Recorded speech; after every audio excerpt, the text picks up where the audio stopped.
estaban preparados para iniciar la conquista de la... A los payos les llevaría unos 5.000 años reconstruir su imperio tras el golpe, pero hacia el año 5500 a.C. estaban preparados para iniciar la conquista de las tierras líberes del norte. Desde su nueva capital, la magnífica Caide, los payos se abalanzarán primero sobre el levante mediterráneo, ayudados por su flota, a esas alturas la más poderosa del mundo. Los pueblos bere que ocupaban el levante eran los Van, descendientes de la Shuri de Margot o Margorite Abane, originaria del globo Vanus, que luego se identificaría erróneamente con Venus. Los Van eran de raza Berum, blancos, de pelo moreno y de estatura inferior a los árabes y los Bedu.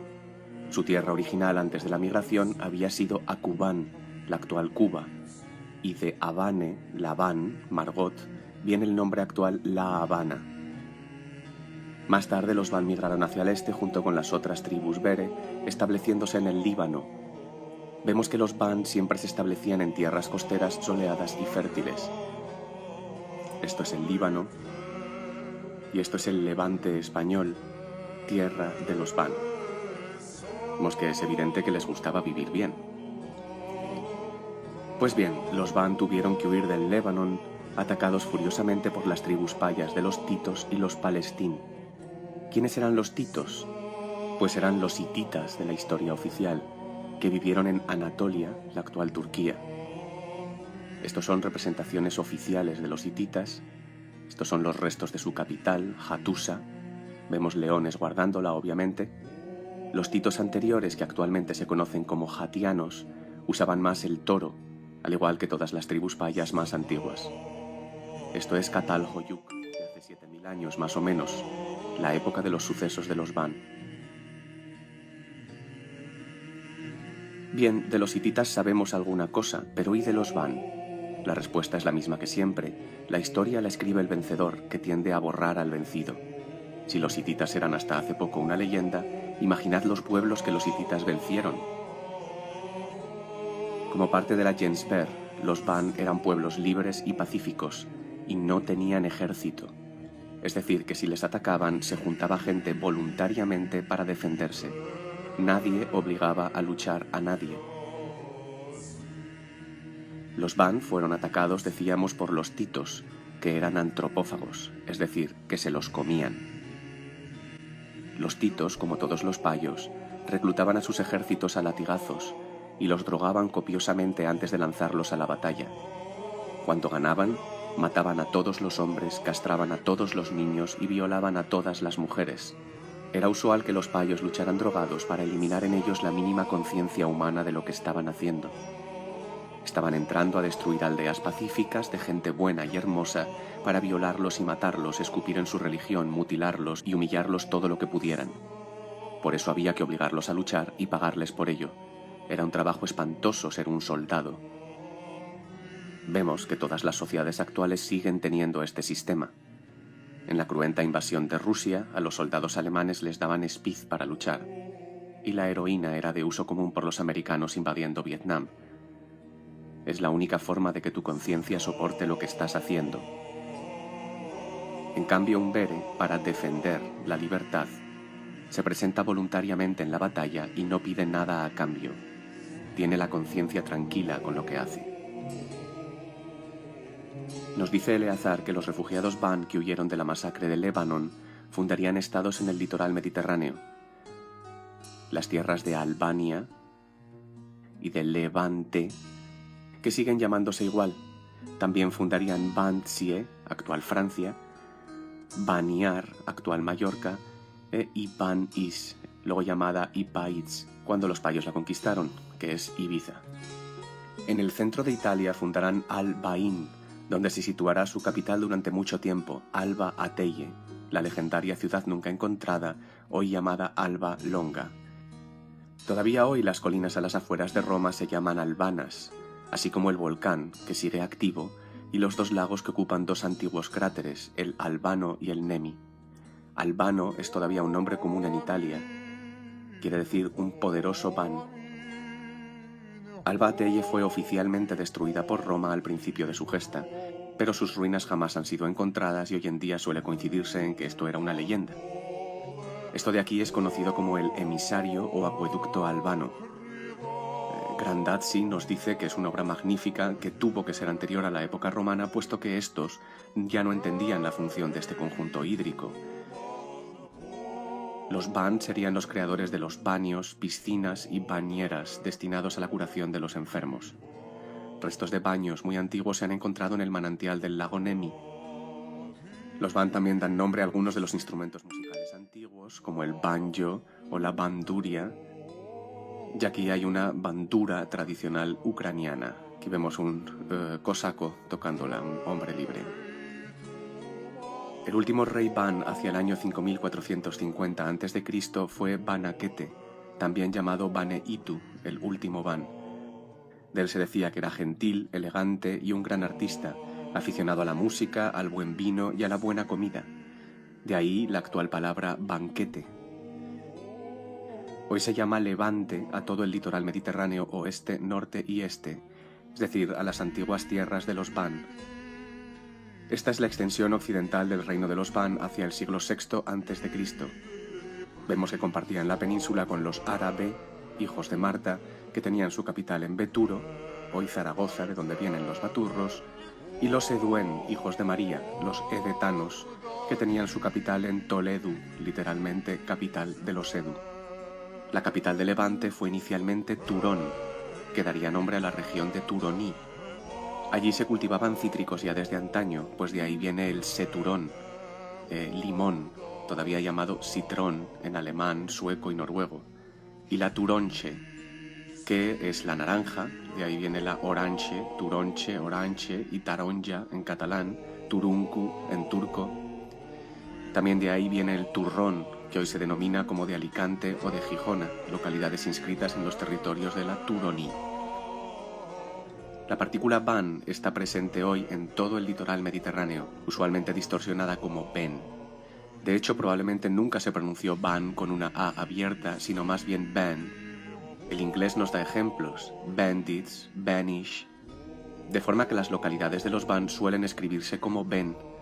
Así tenemos entre Cataluña y Cádiz Banyuls, Banyolas, El Vendrell, Banieras del Penedès, Benissanet, Vandellós, Benifassà,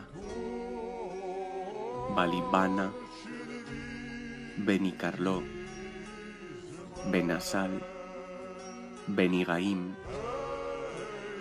Cabanes, Benlloc, Benicàssim, Benissa, Benidorm, Benajarafe, Benalmádena, Benajavís, Benaoján, Benaocaz y Benalup.